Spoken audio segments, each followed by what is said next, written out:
All right, it's day 2, the actual build, day 3 that I've been working on this. One day for the DVD, yesterday for some glue up. And we see our epoxy clay has hardened. And our epoxy clay here is hardened. Our glue is all dried up. Remember, we did not glue the bottom retention ring on there.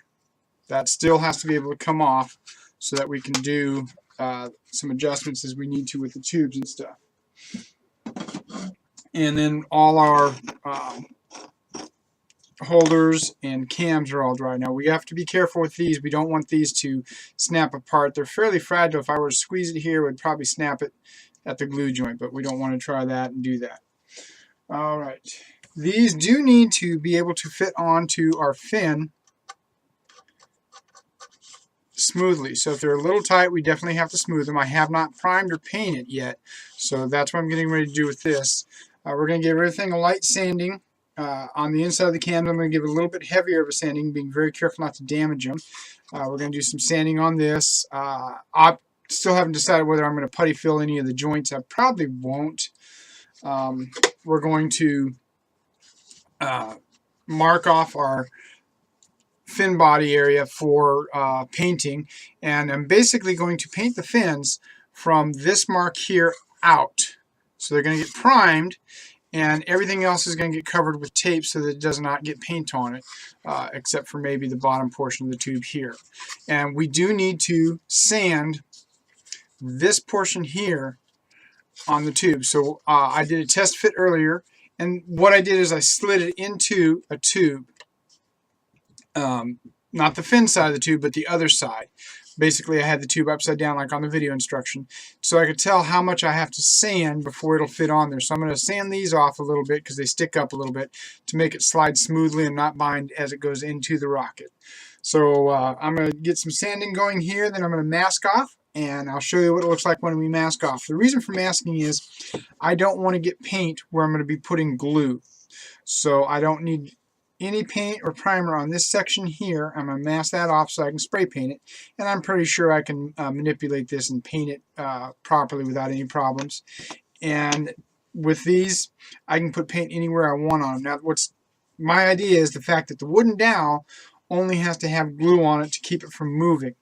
So with these in place, it doesn't matter if there's glue sticking on the round piece or not, because the wooden dowel has the glue stuck to it, so it can't move back and forth. So it acts kind of like a lock washer. The glue will act like a lock washer, and it doesn't actually have to be glued to here. Just glue on the dowel. So we'll go ahead and get everything sanded up. We'll get everything primed up. I'll show you before I actually start painting what it looks like with the masking on. So we'll get back to you in just a few minutes. Alright, so I've masked off and actually started priming a lot of things. As you can see, this is the lower motor centering ring.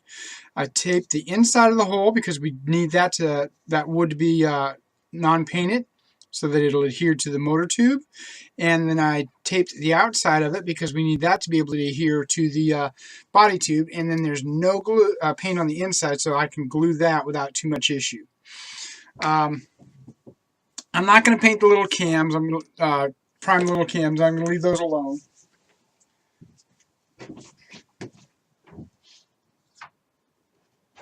The legs,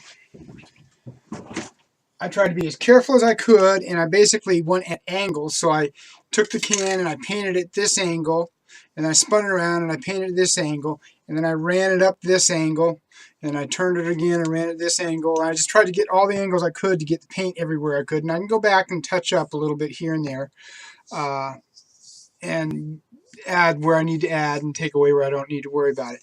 But it came out pretty good. We're going to be able to see these little notches, but I'm not too awfully worried about that. And then the let me hang this back up.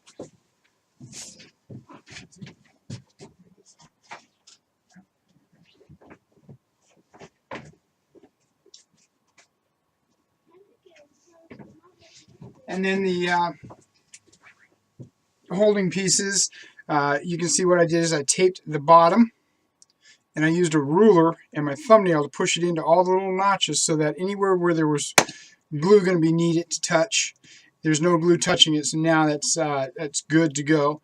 I can take and I can sand right here on the tongues, these little tongues right here, or tabs. I can sand those to get the glue out of those so that they'll grab properly. So we're going to continue priming and sanding and getting everything ready for color coat. I'm probably going to have to sand the inside of these a little bit more so that I can get them to fit over the fin, being the fin's going to have paint on it, a few layers. Just take a piece of sandpaper. This is a 180 grit, I believe, and super glue it to the end of a stick. Then all you have to do is just hold it in place, push down hard, and I'm going to do it on the corner here. This is sticky mat so it doesn't slide. And just push down with your finger, and lo and behold, there you go. You can see we're sanding. So you can do this to sand inside. I do this a lot. You can bend it over the edge like I did here, so I can get into the corner and get the glue out of the corners up in here, just by bending sandpaper around before I cut it off. And I can sit here and sand this until it fits over the fin and moves and pivots freely. Remember, this has to be able to move and pivot freely. So I'll probably end up sanding all of them a little bit more as I go along. So this is still left out, and I'm not going to put this in until after I actually glue all these different pieces on, and then I'm going to put the coupler in, and then I'll glue this into the coupler. And the reason being, I don't want to commit to this being in there and then not be able to reach inside and put glue on the tabs and other things I plan on doing to reinforce these bonds. And you'll see when I do that later. So we're going to continue painting and sanding. Alright, and here's the fin assembly masked off for painting.